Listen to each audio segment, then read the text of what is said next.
Well, now I give the floor to the Counsel for the Defense for his concluding statement. We have 45 minutes. Please, the floor is yours.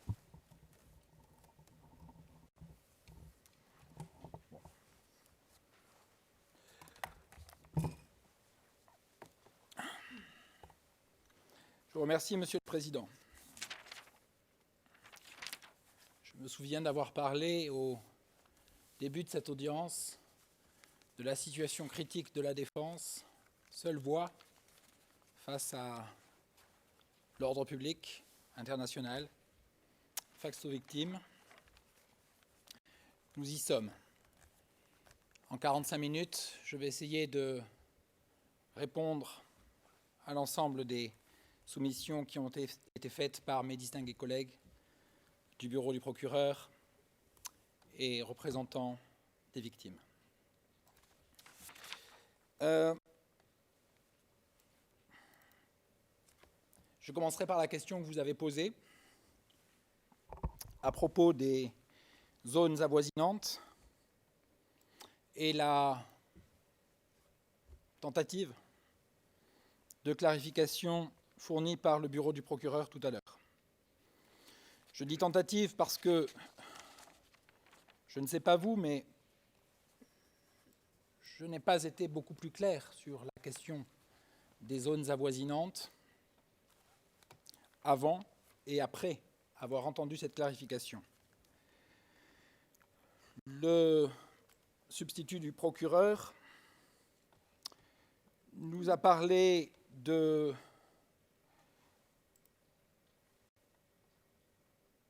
d'Eller et Mougjar et de ses environs,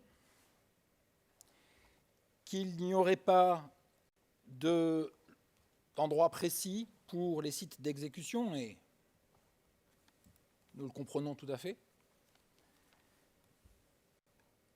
Mais il a en même temps parlé, et cela apparaît au paragraphe 226 du mémoire de préalable à la confirmation, il a également parlé de Tendi. Tendi, qui est une des localités spécifiquement exclues au paragraphe 5 du document indiquant les charges. Je tenterai de résumer ce que j'ai compris en disant que pour Deller et Mougjar, il importerait pour le bureau du procureur que les victimes y soient passées, qu'elles y aient été détenues, indépendamment du lieu d'où elles venaient et où elles ont été postérieurement exécutées. Mais la question des autres localités demeure ouverte et nous n'avons pas eu plus de précisions sur Kodum et Bindisi.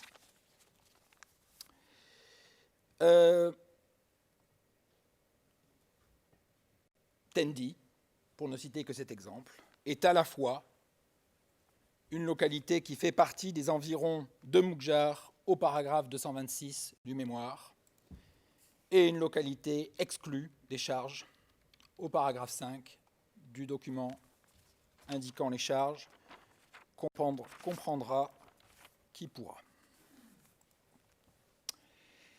Le bureau du procureur a tenté de réintroduire de la preuve pour asseoir l'identité entre M.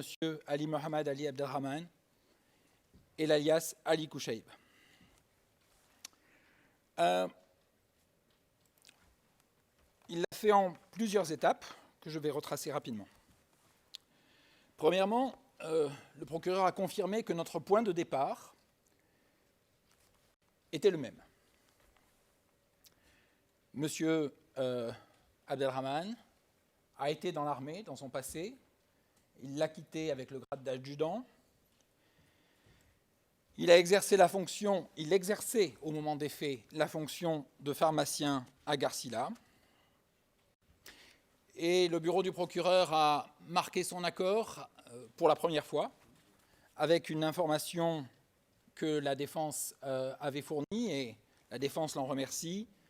Le bureau du procureur a admis qu'effectivement, M. Abdelrahman avait rejoint la réserve de la police en 2005. C'est très bien. En 2005, soit après les faits. Et le bureau du procureur a légitimement posé la question, mais quand même, Ali Mohamed Ali Abdelrahman, nous sommes d'accord, est un ancien militaire qui a quitté l'armée en tant qu'adjudant et qui est pharmacien à Garcilla. Il n'y a pas 36 pharmaciens à Garcilla. Ça donne quand même une base pour établir un début d'identité entre les deux. Je renverrai à l'excellent ouvrage de Madame Julie Flint et au passage que j'avais cité en insistant lourdement. Après les faits, on a réécrit l'histoire. Et on a réécrit l'histoire de façon à mettre la responsabilité pour les crimes sur d'autres personnes que celles qui en étaient les responsables, de façon à ce que ceux qui étaient les responsables des crimes ne soient pas inquiétés. Et lorsqu'on fait cela, eh bien, il est plus prudent de baser l'histoire que l'on réécrit sur quelques éléments réels. Alors, si l'on choisit d'accuser M.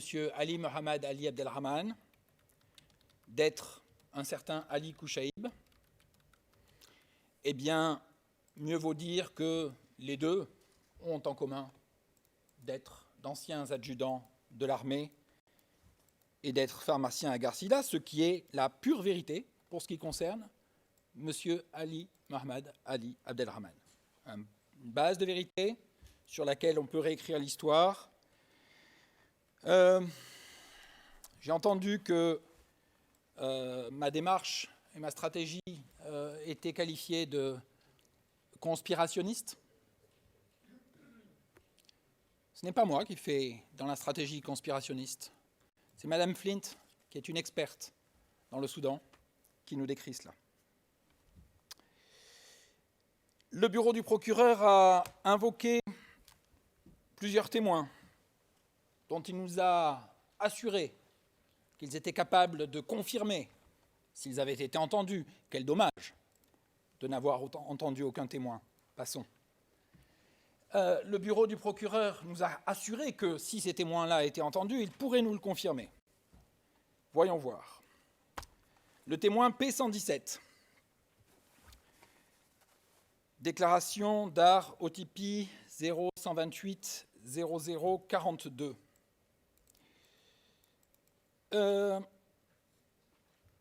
Nous dit à la page 0071 que M. Ali Kouchaïb, donc, used to work in administrative unit of medical treatment.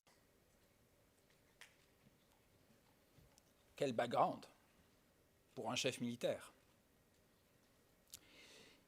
That he was recruited in the PPF.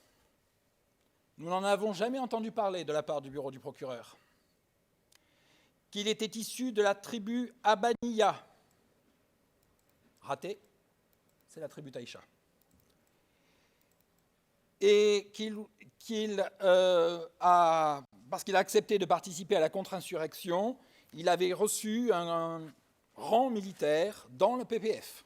Le procureur ne nous en a jamais parlé, à croire qu'il attachait finalement assez peu de crédibilité à ce témoin, qu'il n'a pas cité dans sa note de bas de page 1, la seule consacrée à l'établissement de l'alias.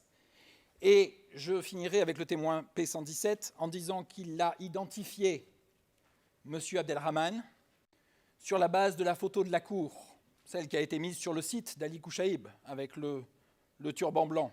Bon, évidemment, lorsque c'est sur le site de la cour et dans tous les médias internationaux, difficile de ne pas se conformer à cette photo. Cette identification sur la base de la même photo est aussi commune au témoin P769. Je précise que son interview date de 2018 Donc lorsque la mise en accusation de M. Abdelrahman sous le pseudonyme Ali Kouchaïb est universellement connue, il précise, le témoin P769, qu'il n'a jamais rencontré Ali Kouchaïb personnellement. C'est ce témoin-là qui nous dit que les Popular Defense Forces ont été exclus de la contre-insurrection parce qu'elles étaient en majorité darfouris. Et c'est ce témoin-là, enfin, qui produit et commente le document 0215 46 58, document qui parle d'un transfert de je ne sais plus combien de véhicules, d'armes lourdes, etc., à M. Abdelrahman le 6 novembre 2005, à une date à laquelle, comme l'a reconnu le bureau du procureur tout à l'heure, M. Abdelrahman venait d'être admis dans la réserve de la police en qualité de débutant.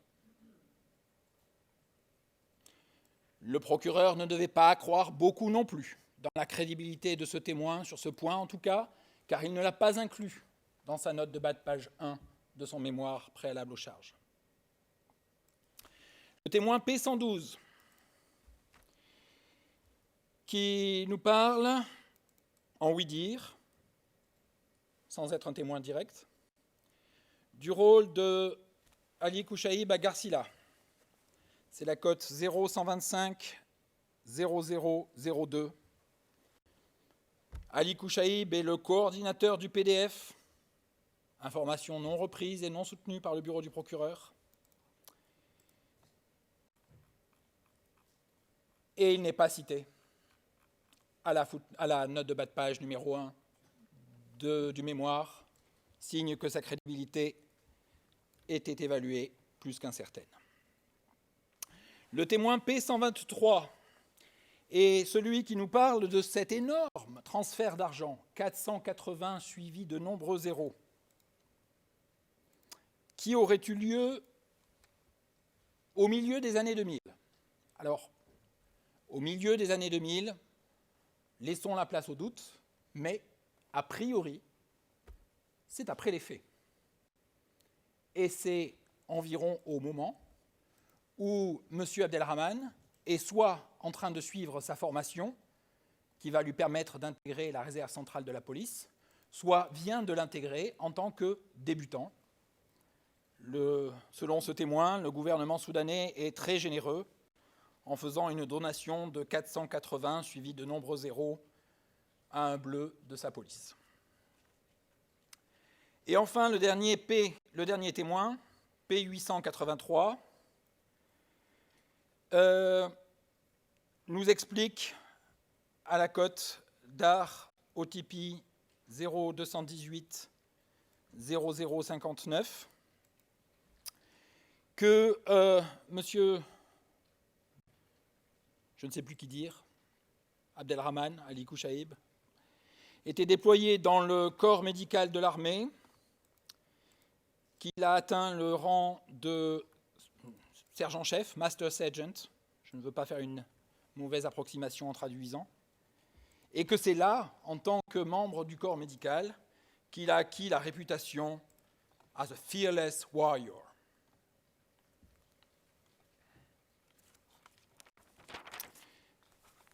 Aucun de ces témoins n'est cité en note de bas de page 1 du bureau du procureur, qui est la page dédiée à la démonstration de l'alias. J'en déduis que leur crédibilité sur ce point était jugée limitée et que n'eût été ma démonstration de l'absence de preuve de l'alias, le procureur ne les aurait pas invoqués à la rescousse. Il y a eu un autre argument du bureau du procureur qui, je dois dire, est profondément agaçant. Le bureau du procureur nous dit « Ah, mais les victimes disent la même chose. Aucune victime n'a dit que M. Abdelrahman n'était pas Ali Kouchaïb. Alors,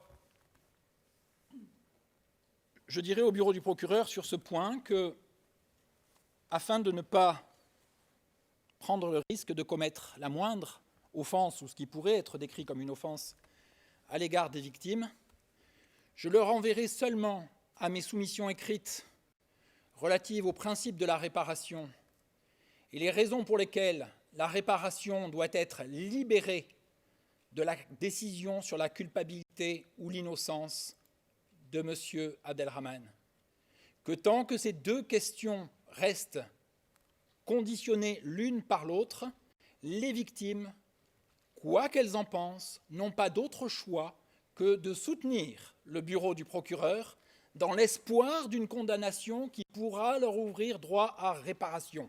Je dis que les victimes méritent mieux que ça, qu'elles ont droit à réparation compte tenu de ce qu'elles ont souffert, et que conditionner la condamnation d'une personne sans preuve pour qu'elle puisse avoir enfin droit à réparation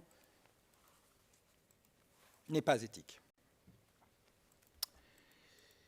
Et puis, il y a la vidéo, que je vais mettre ensemble avec la vidéo et la référence au rapport du greffe. Ces éléments-là ont déjà été répondus dans l'écriture de la défense, ICC 0205, 0120, 235, paragraphes 34 à 35 pour ce qui concerne de la vidéo et 37 à 40 pour ce qui concerne le greffe.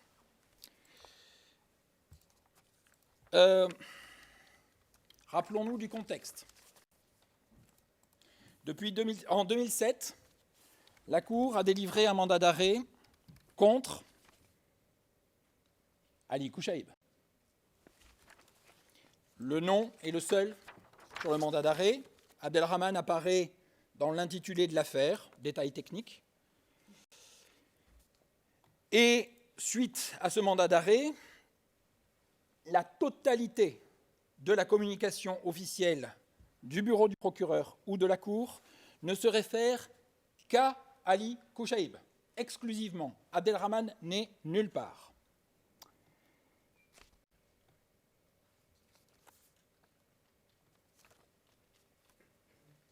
Remettons-nous aussi dans le contexte. Comme l'a reconnu le bureau du procureur, M. Abdelrahman a entrepris de sa propre initiative un voyage long et périlleux qui l'a amené du Soudan, Riyad al-Baldi, le lieu de son dernier domicile, jusqu'en République centrafricaine, à ses risques et périls. Pour quelles raisons entreprend-il ce voyage? Ce n'est pas une promenade de santé. Il entreprend ce voyage parce qu'il est informé que les autorités soudanaises envisagent de l'arrêter parce qu'il est poursuivi en tant qu'Ali Kouchaïb par la Cour pénale internationale. M. Abdelrahman travaille dans la police. Il est bien placé pour connaître les prisons soudanaises. Il est bien placé pour connaître les raisons qui font qu'il n'a aucune envie de s'y retrouver. Et il prend le risque de partir et d'aller à la rencontre de la Cour en République centrafricaine. C'est dans ce contexte-là que cette vidéo-là est faite. Et il sait, au moment où il filme cette vidéo, que la Cour le connaît, il croit. Au moment où il fait cette vidéo, il croit que la Cour ne le connaît que sous l'alias Ali Kouchaïb, puisque la totalité de la communication de la Cour et même le mandat d'arrêt ne portent que cet alias-là pour le désigner. Donc, lors de la comparution initiale, M. Ali Mohamed Ali Abdelrahman vous dit « Je suis venu à la Cour pénale internationale pour trouver la justice ». M. Ali Mohamed Ali Abdelrahman est dans une démarche à ce moment-là où il a besoin d'être pris en charge par la Cour. Il ne sait pas qu'il va être arrêté, parce qu'il se livre lui-même Est-ce qu'il va être arrêté? Comment ça va se passer? Sans doute qu'il n'avait aucune connaissance pour savoir ce qui lui arriverait après et depuis. Mais il a besoin de se mettre sous le contrôle de la Cour. Et pour se mettre sous le contrôle de la Cour, eh bien, il doit se faire connaître d'elle. Et pour se faire connaître d'elle, il doit employer le nom que la Cour connaît, c'est Ali Kouchaïb.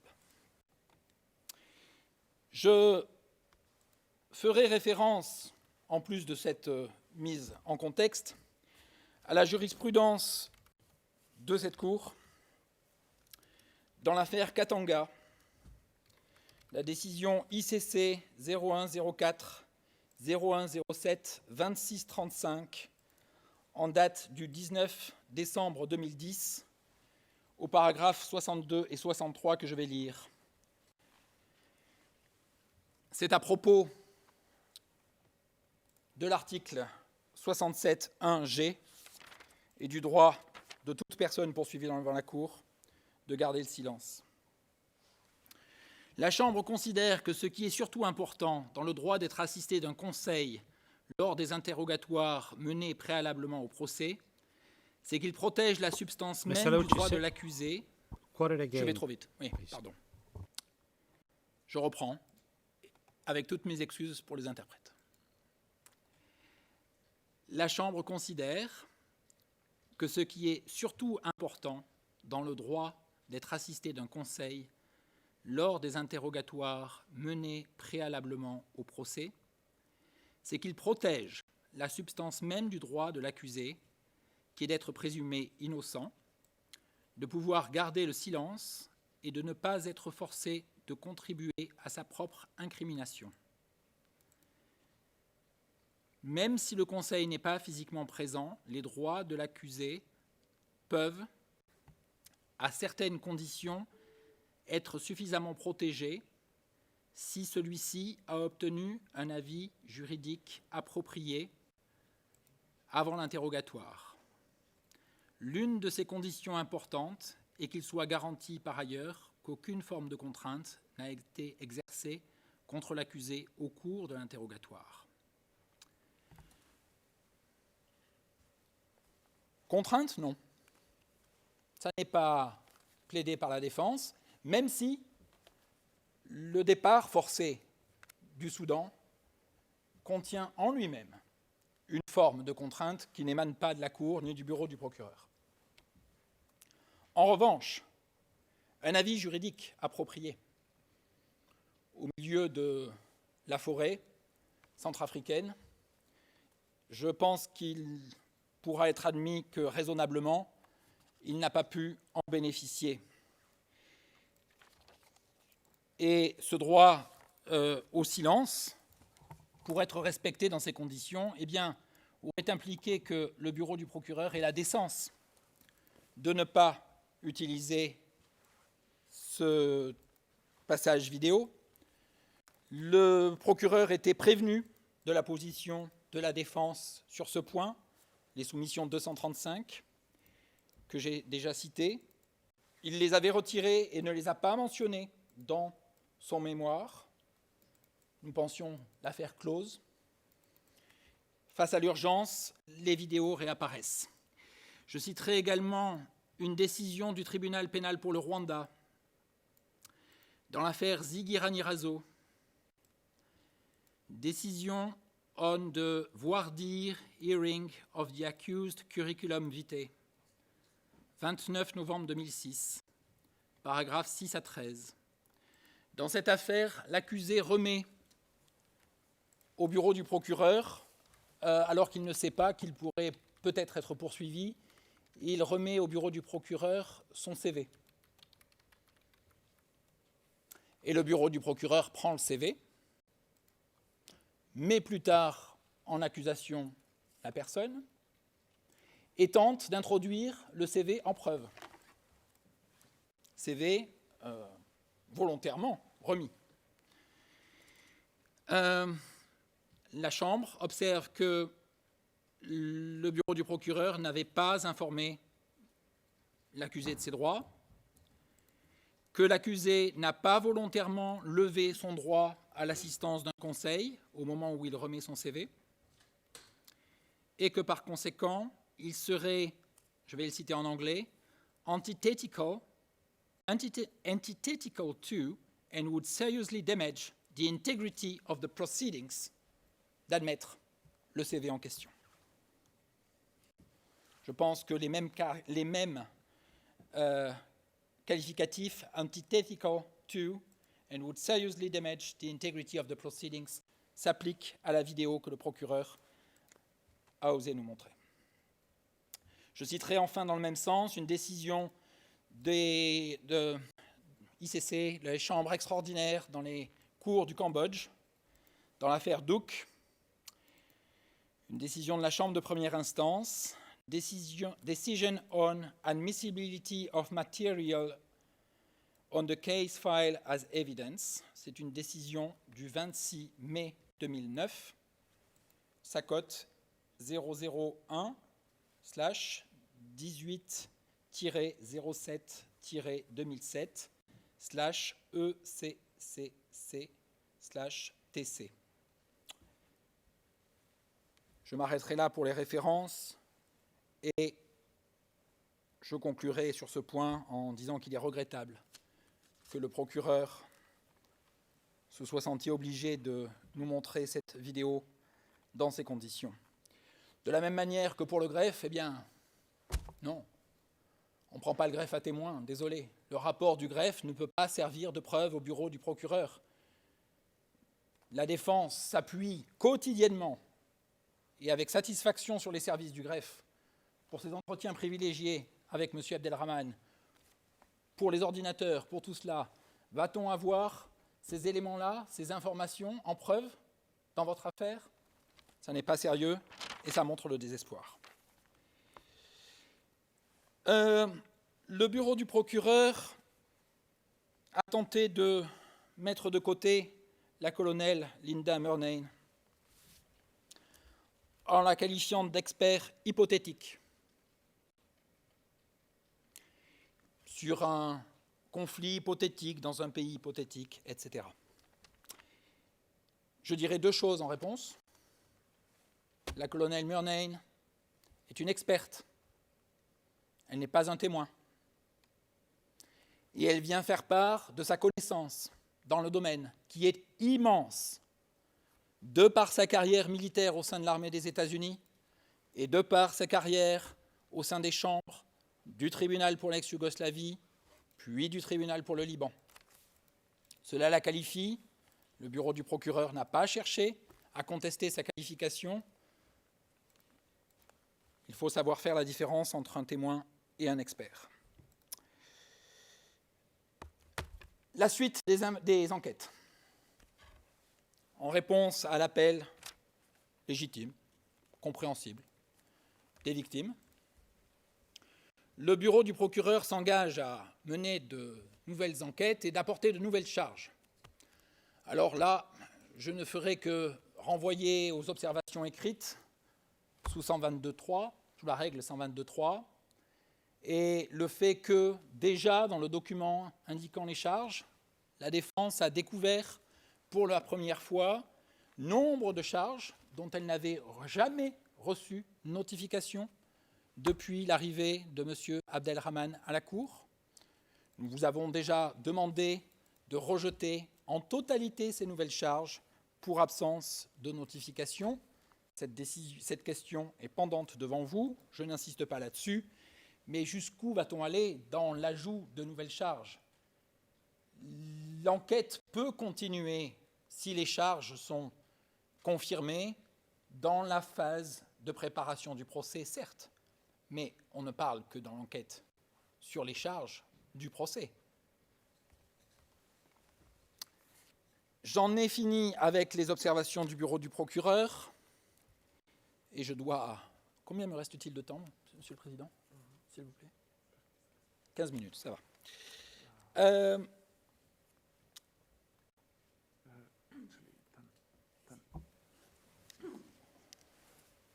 Court officer? Your Honours, the defense have 18 minutes to go. 10 minutes? 1-8. 1-8. Thank you. Mr. Nikos, do you want to say anything? Apologize, Your Honors. Again, not an objection, but just to correct a portion of the transcript. It was said that I called Ms. Murnane a hypothetical expert. That is not correct.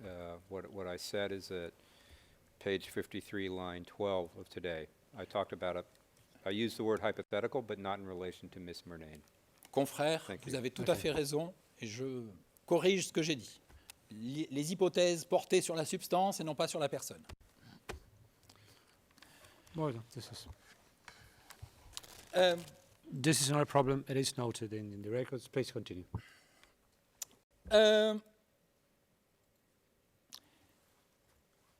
À propos de nouvelles reçues sans notification préalable, nous en avons reçu une de la distinguée représentante légale des victimes sur l'autre sens du mot Kushayb, qui signifierait Tough Fact Fighter, guerrier dur. Eh bien,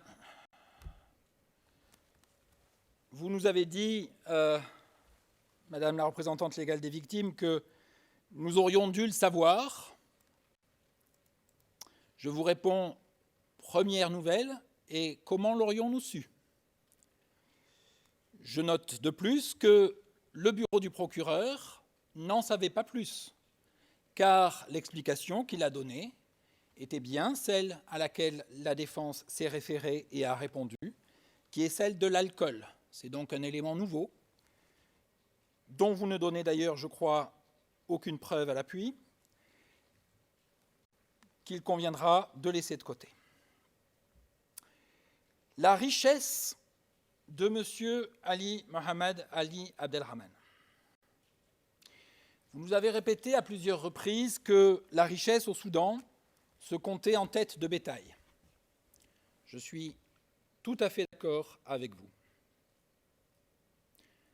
De combien de têtes de bétail dispose M. Ali Mohamed Ali Abdelrahman et sa famille?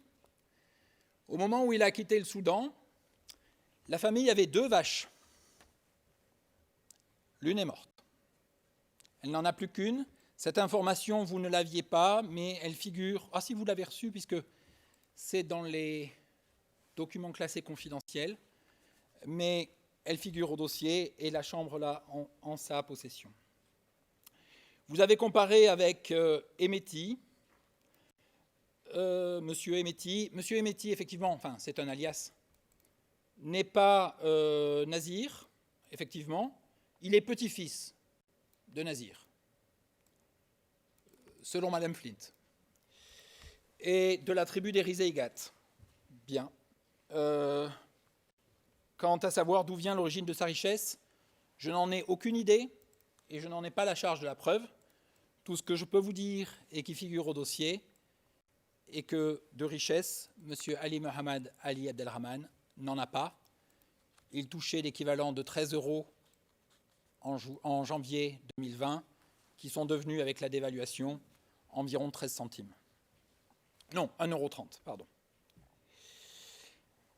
Le titre de colonel des colonels. Le titre de colonel des colonels, vous nous expliquez que c'est un titre tribal et qu'il a pu être obtenu en génération spontanée à un moment. Très bien.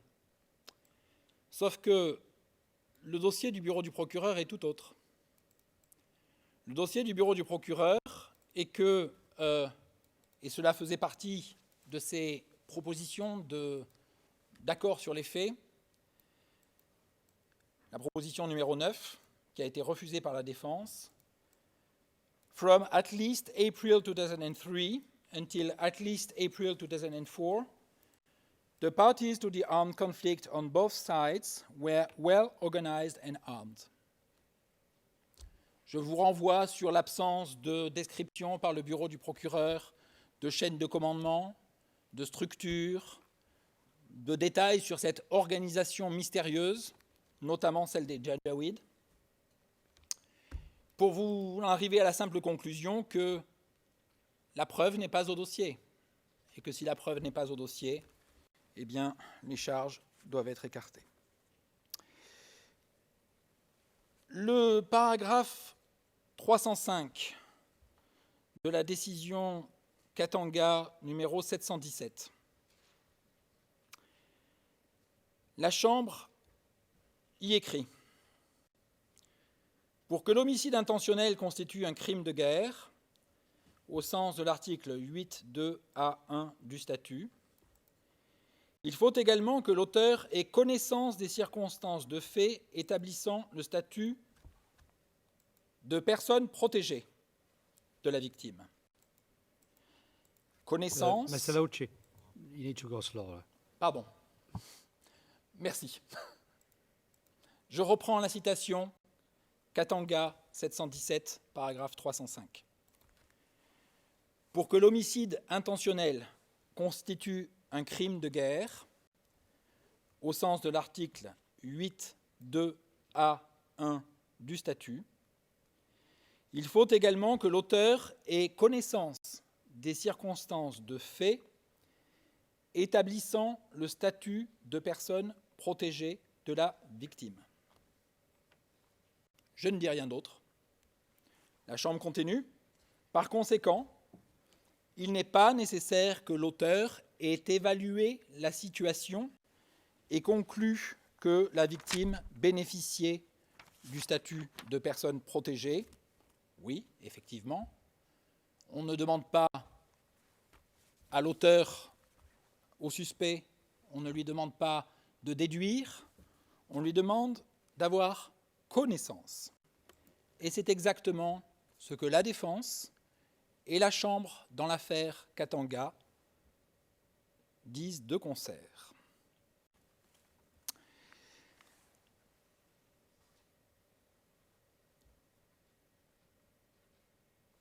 La distinguée représentante légale des victimes, Madame Clounet, nous a demandé si, selon la défense, il y aurait, quelque part en ce monde, un autre Ali Kouchaïb. Je vais vous répondre avec la plus totale humilité que je n'en sais rien et que ça n'est pas à moi de le dire.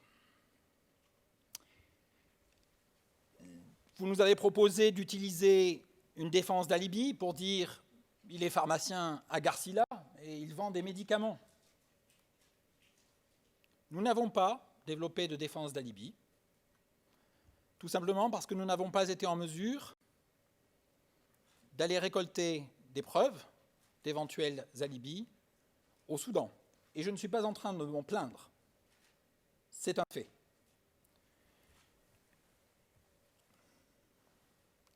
Nous aurions bien aimé, je peux vous l'assurer, pouvoir présenter un alibi si nous avions eu l'occasion d'aller enquêter au Soudan, mais les circonstances pour lesquelles la défense a écrit que le bureau du procureur portait une certaine responsabilité historique d'avoir engagé des poursuites sans sécuriser un accord avec le Soudan, comme le requiert l'article 4.2 du statut, nous en ont empêché. J'en ai fini avec mes réponses et j'en viens à mes conclusions. Nous sommes à la fin de l'audience de confirmation des charges. Au tout début de l'audience, dans mes remarques préliminaires 122.3, j'ai regretté que la Chambre, l'honorable Chambre préliminaire 2, ait parfois retenu une conception limitée, restreinte de l'exercice des droits de la défense au cours de la phase préliminaire dans certaines de ses décisions.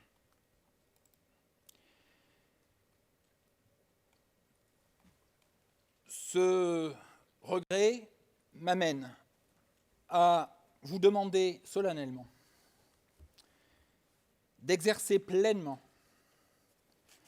votre fonction de chambre préliminaire qui consiste dans la sélection des affaires présentées par le bureau du procureur qui sont suffisamment prêtes, solides, pour lesquelles il y a suffisamment de preuves pour prendre la décision lourde de renvoyer une personne en procès.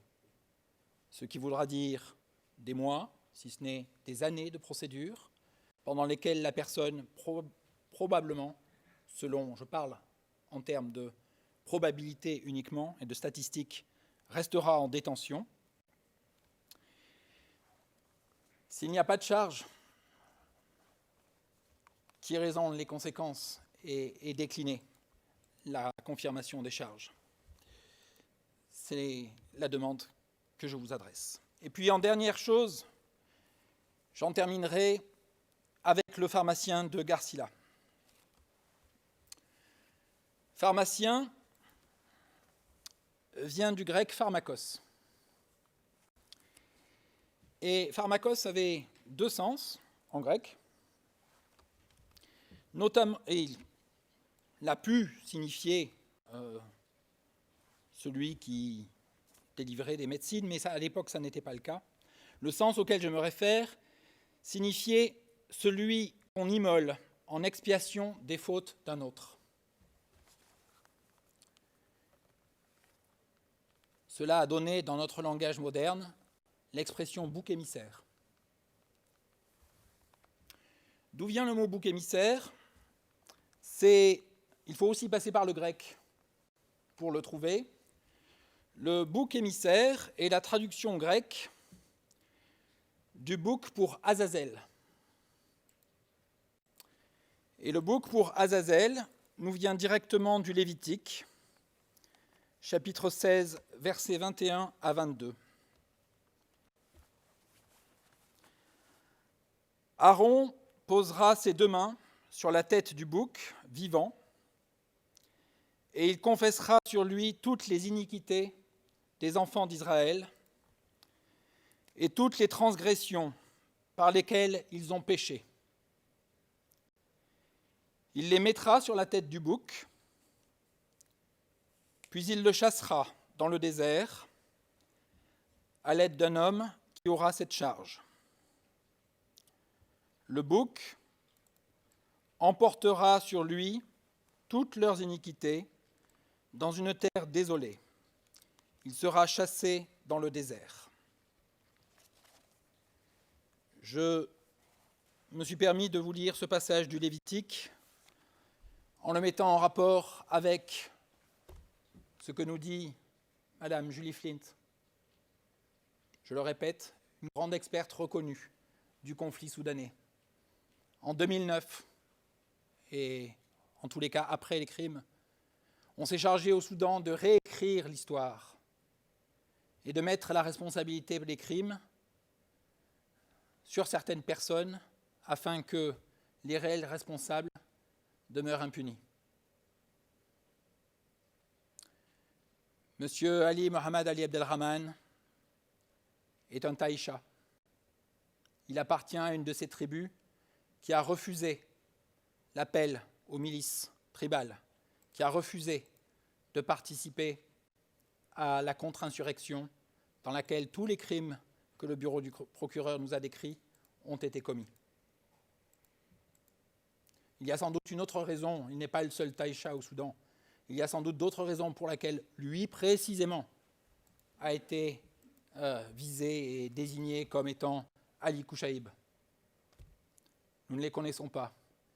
Tout ce qui nous importe, c'est que le bureau du procureur n'a pas rapporté la preuve que M. Ali Mohamed Ali Abdelrahman pouvait être Ali Kouchaïb ou pouvait avoir exercé l'autorité que le procureur décrit pour commettre les crimes qui sont dans le document indiquant les charges. C'est sur ce seul constat que je prie respectueusement la Chambre de décliner les charges en totalité. J'en ai terminé.